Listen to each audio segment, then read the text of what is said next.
الحمد لله رب العالمين والصلاة والسلام على أشرف الأنبياء والمرسلين وعلى آله وصحبه وأتباعه وأزواجه وذرياته وأهل بيته وأهل طاعته أجمعين أما بعد. أعوذ بالله من الشيطان الرجيم. بسم الله الرحمن الرحيم. قل أعوذ برب الفلق من شر ما خلق ومن شر غاسق إذا وقب ومن شر النفاثات في العقد ومن شر حاسد إذا حسد. بسم الله الرحمن الرحيم. قل أعوذ برب الناس ملك الناس إله الناس من شر الوسواس الخناس الذي يوسوس في صدور الناس من الجنة والناس. صدق اللہ العظیم. بزرگان محترم، معزز بھائیوں، دوستوں، عزیزوں، یہ دونوں صورتیں ایک ساتھ اتری. یہ دونوں صورتیں جو ہیں وہ ایک ساتھ نازل ہوئی، اور ان دونوں صورتوں میں ملا کر کل 11 آیتیں، اور ان دونوں صورتوں سے پناہ مانگنے میں جامع کوئی شکل نہیں. روایتوں میں ہے کہ جناب رسول اللہ صلی اللہ علیہ وسلم پہلے مختلف کلمات سے اللہ تعالیٰ کی پناہ چاہتے تھے، مختلف کلمات سے. لیکن جب یہ دونوں صورتیں نازل ہوئی تو پھر نبی علیہ السلام نے انہی دونوں صورتوں کو اپنا معمول بنا لیا. اس لیے حضرت فرماتے ہیں کہ ہر نماز کے بعد، اور خصوصاً فجر اور شام میں، اس کے ساتھ ایک سورت سورہ اخلاص، قل هو اللہ، ان تینوں صورتوں کو پڑھ کر کے فی روایتن ایک مرتبہ، فی روایتن تین مرتبہ پڑھ کر کے اپنے ہاتھ پر دم کیا جائے، اور دم کر کے پوری باڈی پر پھیر دیا جائے جہاں جہاں ہمارا ہاتھ پہنچتا. دنیا میں کون انسان ایسا ہے کہ جس کو شیطان پھنساتا نہ ہو؟ ہر انسان شیطان کے نرگے میں، پنجے میں آتا رہتا ہے، اور اس سے بچنا بہت مشکل ہے، بہت مشکل ہے. اس لیے اللہ کی پناہ لے کر کے، اللہ کی پناہ میں جا کر کے شیطان مردود سے پناہ مانگ، اور اس سے اپنے بچاؤ کی شکلیں پیدا کرنا. بعض روایتوں سے معلوم ہوتا ہے کہ نبی اکرم صلی اللہ علیہ وسلم پر سحر ہوا تھا، اور سحر کرنے والا ایک منافق یہودی تھا جس کا نام تھا لبید ابن عاصم. وہ ایمان لایا تھا لیکن منافقانہ ایمان تھا، اور نفاق کفر سے بدتر ہے. نفاق جو ہے کفر سے بدتر ہے. اور منافقین دو طرح کے ہوتے ہیں، منافق اعتقادی، منافق عملی. منافق اعتقادی اس کو کہتے ہیں کہ جو ظاہراً تو کلمہ اور ایمان کا اظہار کر رہا ہے لیکن دل میں اس کے ایمان نہیں ہوتا. یہ حضور کے زمانے میں تھی، یہ آپ صلی اللہ علیہ وسلم کے زمانے میں تھی. اور اس کا امیر عبداللہ ابن ابی تھا جس کو رئیس المنافقین کہا گیا. اور اس نے نبی علیہ السلام کو جو اذیتیں پہنچائی تھی، الامان الحفیظ. اور یہ اذیت بڑی خطرناک ہوتی ہے کہ کوئی اپنا بن کر کے اذیت پہنچائے. ایک تو دشمن ہوتا ہے، وہ اذیتیں پہنچاتا، اور ایک ظاہر میں کوئی اپنا بنتا ہے اور پھر اپنا بن کر کے ہم کو اذیت پہنچاتا ہے. اس سے بڑھ کر خطرناک کوئی نہیں. علامہ رومی رحمۃ اللہ علیہ نے ایک لطیفہ لکھا ہے کہ گول کو سیدھا کرنے کے لیے لوہے ہی سے پیتا جاتا ہے. چھوٹی سی لوہے کی ہوتی ہے جس سے پیتا جاتا ہے، تو گول کو سیدھا کرنے کے لیے لوہے سے پیتا جاتا ہے، اور لوہے کو بھی سیدھا کرنے کے لیے لوہے ہی سے پیتا جاتا ہے. ہتھوڑا بڑا ہوتا ہے جس کو مارا جاتا ہے، تو دونوں ہی پر لوہا لگایا جاتا ہے. رومی فرماتے ہیں ایک مرتبہ گول نے لوہے سے سوال کیا کہ مجھے بھی لوہے سے پیتا جا رہا ہے لیکن میں تو شور نہیں کرتا ہوں، اس میں آواز نہیں ہوتی. جب چھوٹے سے اس سے مارتے ہیں تو اس میں آواز نہیں ہوتی. تو کہا مجھے بھی لوہے سے مارا جاتا ہے لیکن میں تو شور نہیں کرتا، اور تجھ لوہے کو جب مارا جاتا ہے تو اتنا زور زور سے آواز کرتا ہے کہ تیری آواز دور دور تک سنائی دیتی۔ تو لوہے نے بہت اچھا جواب دیا۔ رومی نے ایک لطیفہ نقشہ کھینچا ہے نصیحت کے لیے۔ لوہے نے جواب دیا گول سے کہ تجھے پیتنے والا پرایا ہے اور مجھے پیتنے والا میرا اپنا ہے۔ تو سمجھ میں بھی آیا، تجھے پیتنے والا پرایا ہے، تو گول ہے وہ لوہا ہے، لیکن مجھے پیتنے والا تو لوہا ہی ہے، اپنا میرا پیتنے والا میرا اپنا ہی ہے۔ تو جب اپنا پیتتا ہے نا تو بہت لگتا ہے۔ اس لیے جناب رسول اللہ صلی اللہ علیہ وسلم نے فرمایا کہ سارے نبیوں سے زیادہ مجھ کو تکلیف دی گئی۔ سوال پیدا ہوتا ہے کہ زکریا علیہ السلام کو تو آرے سے کاٹ دیا گیا تھا زندہ، ایسی سخت تکلیف کہاں حضرت کو ہوئی؟ نوح علیہ السلام کو 950 سال تک جو ستایا گیا، ابراہیم علیہ السلام کو تو آگ میں ڈال دیا۔ سیدنا موسیٰ علیہ السلام کے حالات جب ہم پڑھتے ہیں تو قرآن خود یہ کہہ رہا ہے لا تکونوا کالذین آذوا موسیٰ، موسیٰ کو جیسے ستایا تھا محمد کو نہ ستاؤ، میرے نبی کو نہ ستاؤ۔ تو اگلے نبیوں کو زیادہ ستایا گیا تھا، اور حضرت فرماتے ہیں کہ مجھے زیادہ ستایا گیا۔ اس کی وجہ محدثین لکھتے ہیں کہ اصل میں دوسرے نبیوں کو ستانے والے اور اگلے نبیوں کو ستانے والے پرائے تھے، اور جناب رسول اللہ صلی اللہ علیہ وسلم کو ستانے والے اپنے تھے۔ آپ کا کنبہ قبیلہ، آپ کی برادری، آپ کا چچا، آپ کا کزن، آپ کی چچی ام جمیل اورا بنت جو تبت یدا جس سلسلے میں پوری نازل ہوئی، تو یہاں اپنے تھے، اور اپنوں کی تکلیف بہت لگتی ہے۔ تو لبید ابن عاصم منافق بنا، اصلاً تو یہودی تھا اور منافقانہ ایمان لایا، حضرت کی خدمت میں آیا کرتا تھا، اور ایک بچہ بھی آیا کرتا تھا خدمت کے لیے، اور اس بچے کے ذریعے سے کسی طرح نبی علیہ السلام کے بال مبارک حاصل کیے اس نے۔ اور اس کے ساتھ ساتھ حضرت کا جو کنگا تھا سر کا، اس کے کچھ 1-2 دانت جو ہوتے ہیں اس میں، وہ کسی طرح حاصل کی، اور ان دونوں کو ملا کر کے اس نے ایک پتلا بنایا، اس میں اور بہت ساری چیزیں بھری، اور حضرت کے بالوں پر گرہیں لگائی، اور ایک کنواں تھا جس کا نام ہے بیر زروان، اس کنویں کے اندر پتھر کے نیچے اس کو دبا دیا۔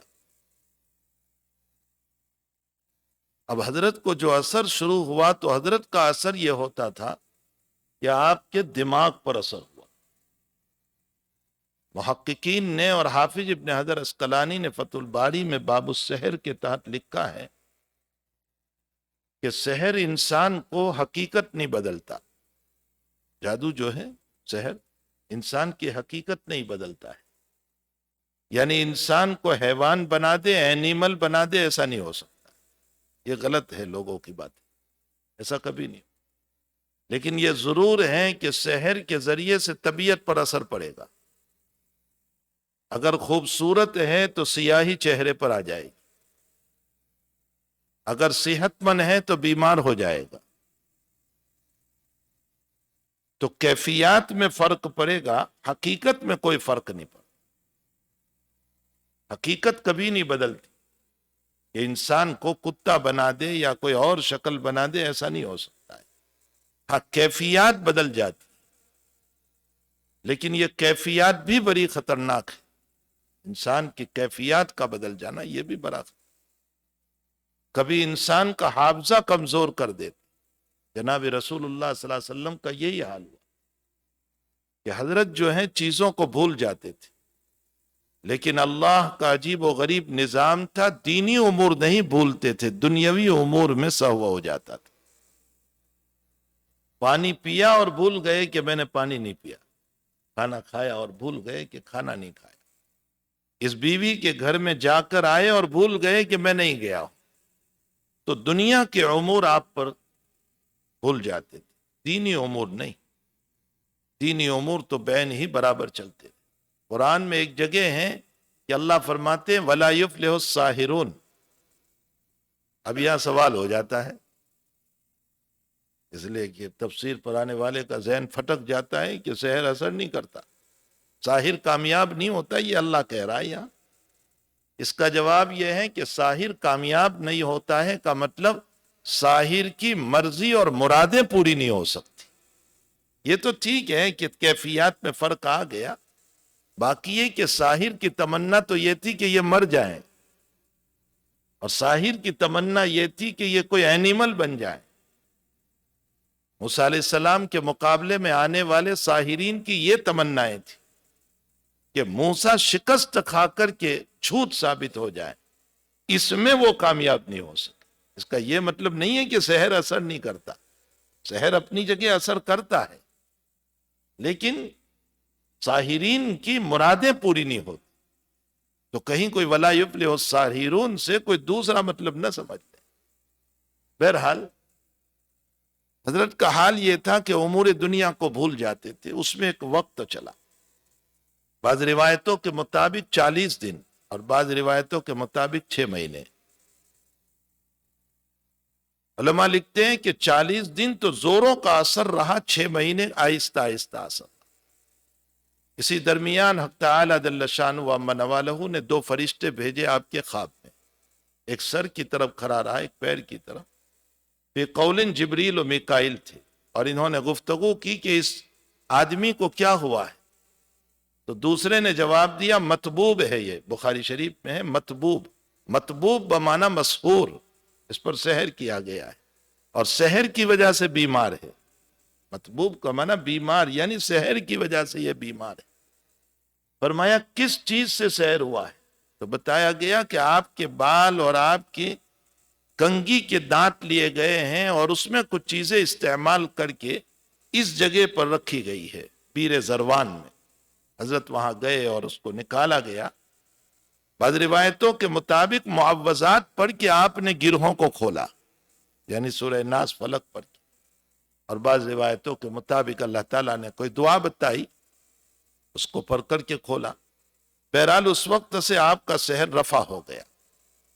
اس کے بعد حضرت پابندی سے ان تینوں صورتوں کو، قل هو اللہ، قل اعوذ برب الفلق اور قل اعوذ برب الناس، پابندی کے ساتھ فجر بعد، مغرب بعد، اور امت کو بھی کہا کہ تم بھی پڑھو اور ہر نماز کے بعد پڑھو۔ اور نفس کا معنی ہوتا ہے اس طرح پھونک لگاؤ کہ اس میں کچھ ہلکی سی تھوک بھی اڑے، اس کو نفس کہتے ہیں۔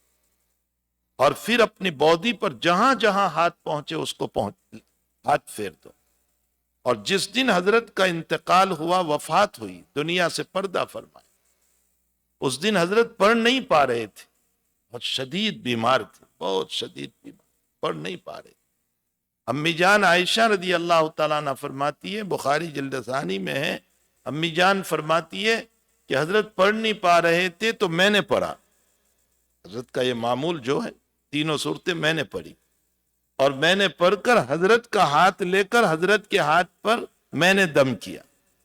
میں نے اپنا ہاتھ اس لیے نہیں پھیرا کہ حضرت کا ہاتھ میرے ہاتھ سے افضل ہے، آپ کے ہاتھ افضل ہے، اس لیے میں نے آپ کا ہاتھ لیا، اور پھر اس کے اوپر میں نے دم کیا، اور پھر حضرت ہی کے ہاتھ کو آپ کی باڈی پر پھیر دیا۔ یہ آخری دن کا بھی عمل ہے، جس دن آپ دنیا سے روانہ ہو۔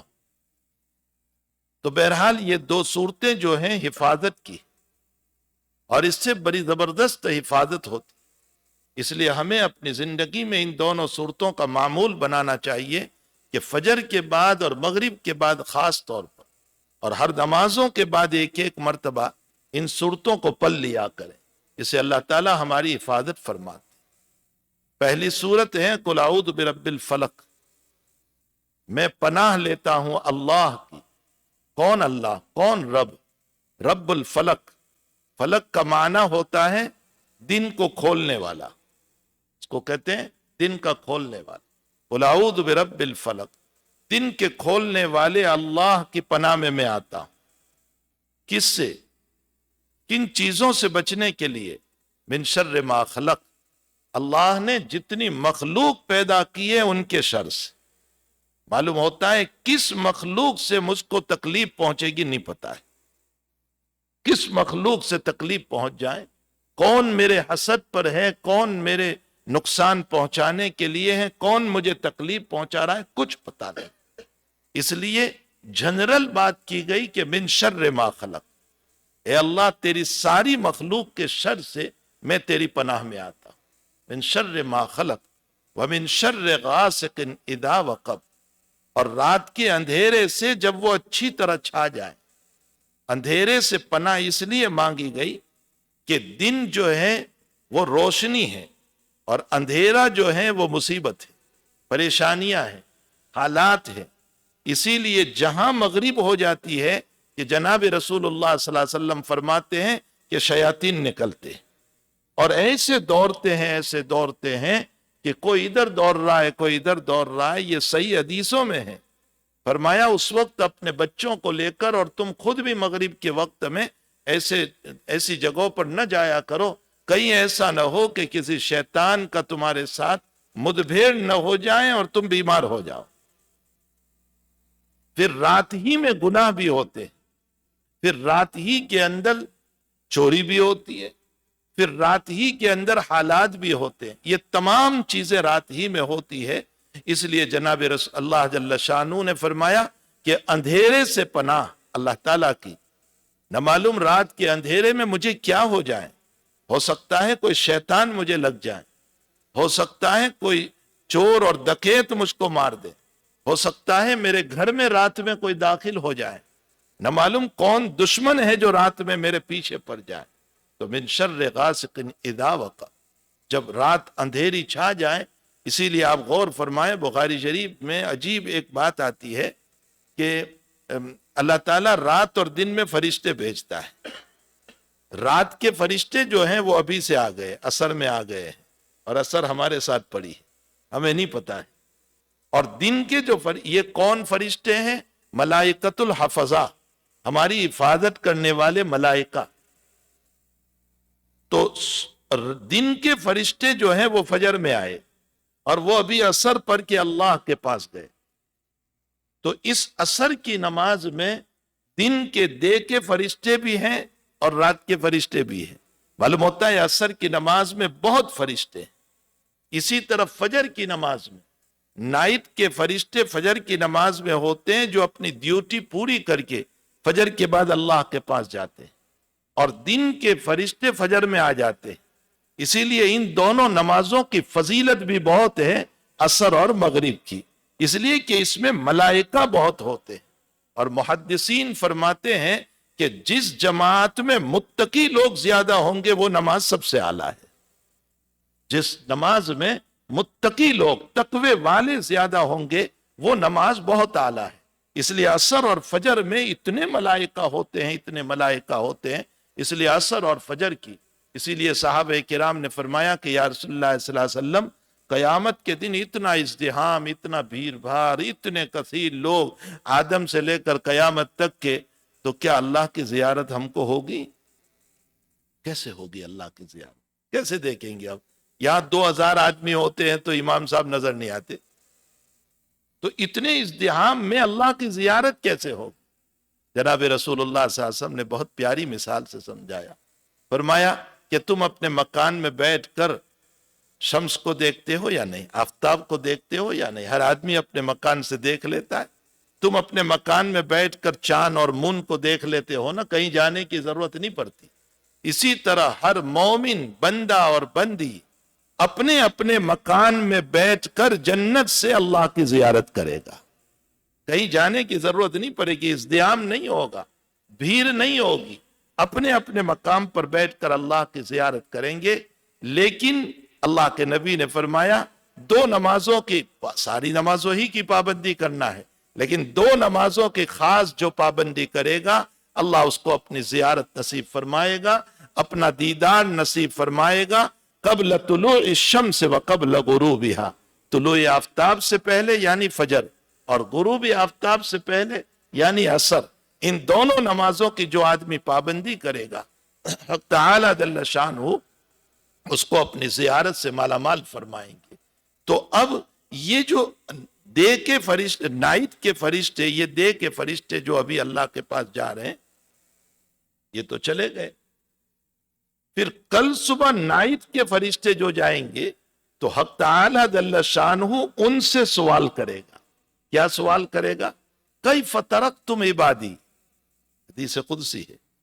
اللہ تعالیٰ پوچھتا ہے ان فرشتوں سے کیف ترکتم عبادی، تم میرے بندوں کو کس حال میں چھوڑ کر آئے، میرے بندوں کو.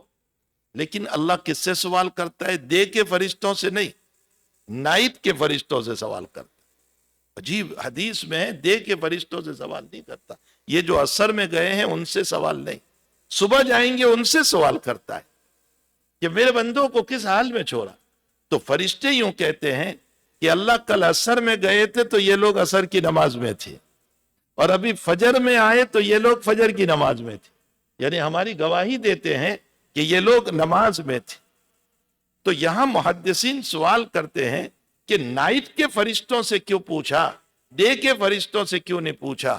حافظ ابن حجر عسقلانی رحمۃ اللہ علیہ بہت بڑے اسکالر ہے اور بخاری شریف کی شرح لکھنے والے ہیں. وہ اپنی کتاب میں یوں لکھ رہے ہیں کہ نائٹ کے فرشتوں کو اللہ اس لیے پوچھتا ہے کہ نائٹ محل معاصی ہے، رات گناہوں کا مقام ہے، گناہوں کا زمان ہے. عام طور پر لوگ راتوں میں گناہ کرتے ہیں، تو اس لیے اللہ نے نائٹ کے فرشتوں سے پوچھا. اور جب نائٹ کے فرشتوں نے یہ گواہی دے دی کہ اس کی رات خوبصورت ہے تو اللہ کہتا ہے اس کا دن بھی خوبصورت ہے.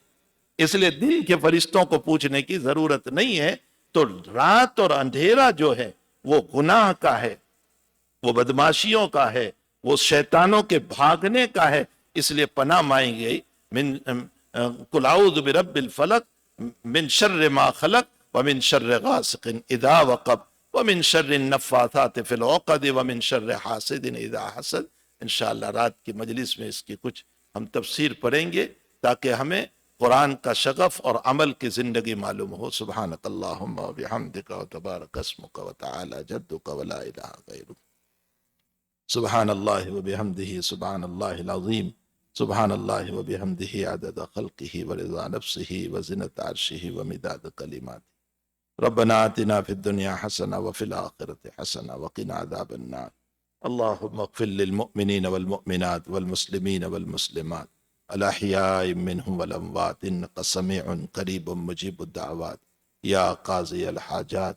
وصلی اللہ علی النبی الکریم برحمتک یا ارحم